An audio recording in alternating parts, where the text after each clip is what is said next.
कधीच नाही चुकणार तुमचे फेवरेट टीव्ही शोज झी5 सोबत, तेही एकदम फ्री। काय झालं? नाही सुचत आहे ना शेवट? नाही, मुळात मला एक कळत नाहीये, त्या सेविकेने राजासमोर तिचं तिचं प्रेम कधी व्यक्त नाही केलं का? नाही का? कधीच नाही। म्हणजे तिला असं वाटलं की कळल तिच्या राजाला कधी ना कधी। असं कसं? अरे तो राजा आहे यार, राजा बिझी असेल ना त्याचं राज्य सांभाळण्यात वगैरे। पण हाय तर शेवटी प्रेमच ना आदित्य सर, व्यक्त नाही केलं तरी ते कळलं पाहिजे। छे. आणि मला सांगा, प्रेमाला व्यक्त व्हायची गरज असते का? ऑब्विसली असते।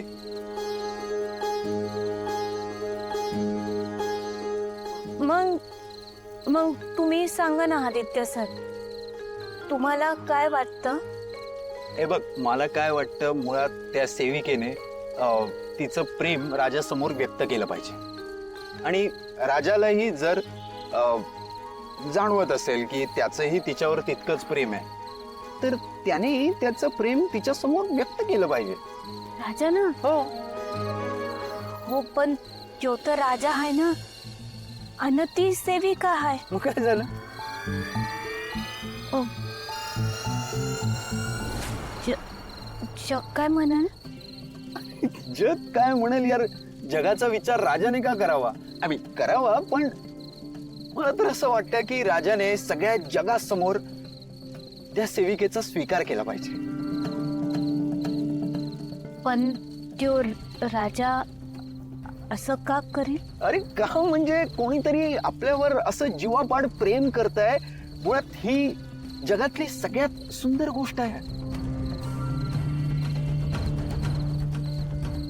नशीब लागतं यार, आपल्यावर कोणीतरी वेड्यासारखं प्रेम करणारा मिळाला।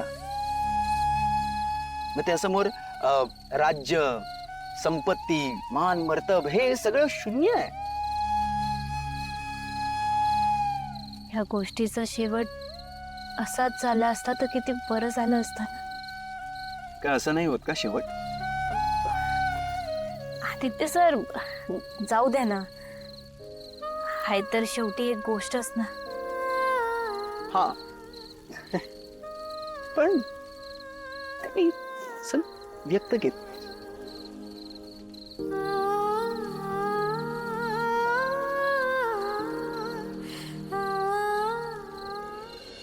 देवाचा लाडका कोण? हा, देवाचा लाडका मीच। महाराज पाया पडतो। देवाचा लाडका मीच। पण या कोण? ह्या आमच्या मालकीनबाई आहेत, म्हणजे किर्लोस्कर घराण्याच्या धाकल्या सूनबाई।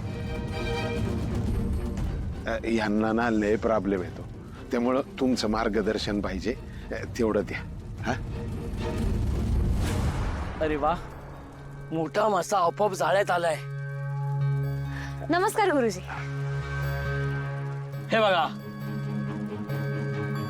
बघा, माझ्या हातात काही आहे का बघा। हे बघा, काही हातात बघा, काही आहे माझ्या हातात? नाही।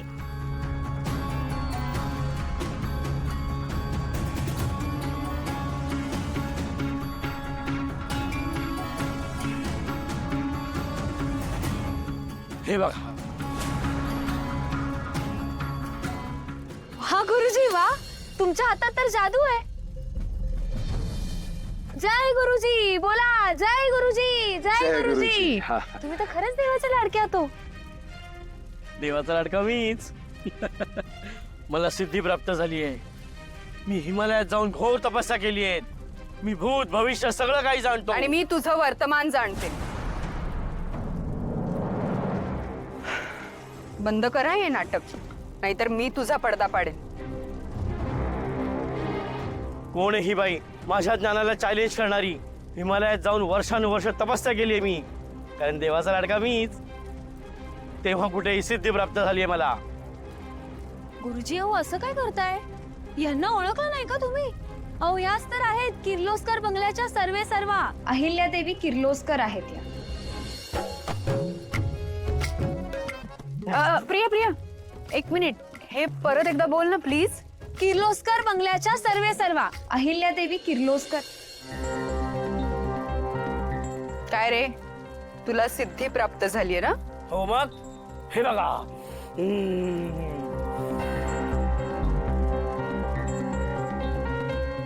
हे बघ, हे बघ, हे बघा.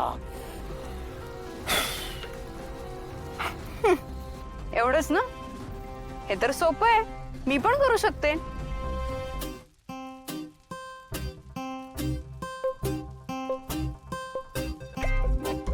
हे बघ,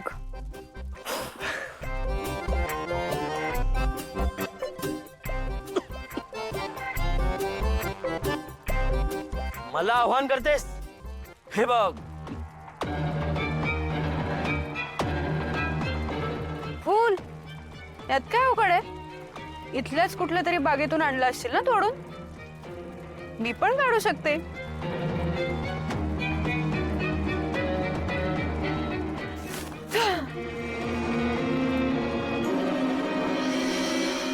हे बघ, माझ्या ज्ञानाची टिंगल करू नकोस.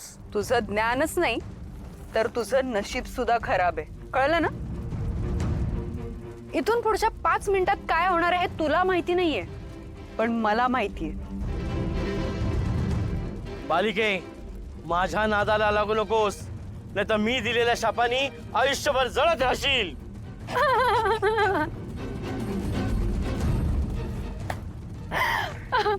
शापाचं वगैरे नंतर बघू आपण. पण ज्या मुलीचं नशीब सुधारण्याच्या नावाखाली तुम्ही यांच्याकडून पैसे सोनं उकळत होतात ना, तिचं नशीब सुधारणं तर सोडा हो, पण तिचं नाव तरी माहितीये का तुम्हाला? सांगा, माहितीये नाव?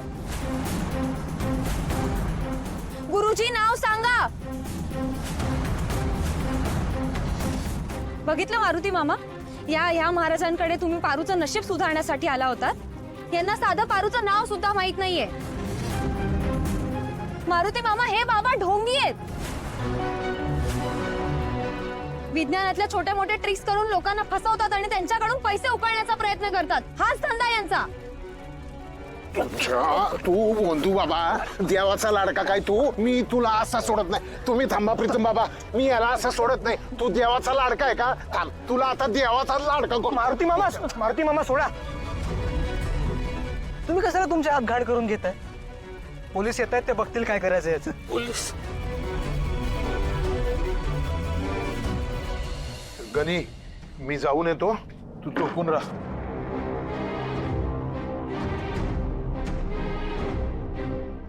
एकदा का हे सोनं मी महाराजांना दिलं की महाराज महायज्ञ करतील. माझ्या पारूच्या जीवावरचं संकट एकदम दूर होईल. महाराज. मारुती मामा एवढ्या रात्री कुठे चालले? नेमकं काय सुरू आहे यांचं? झी 5 ॲप डाउनलोड करा आणि पहा सर्व एपिसोड्स एकदम फ्री.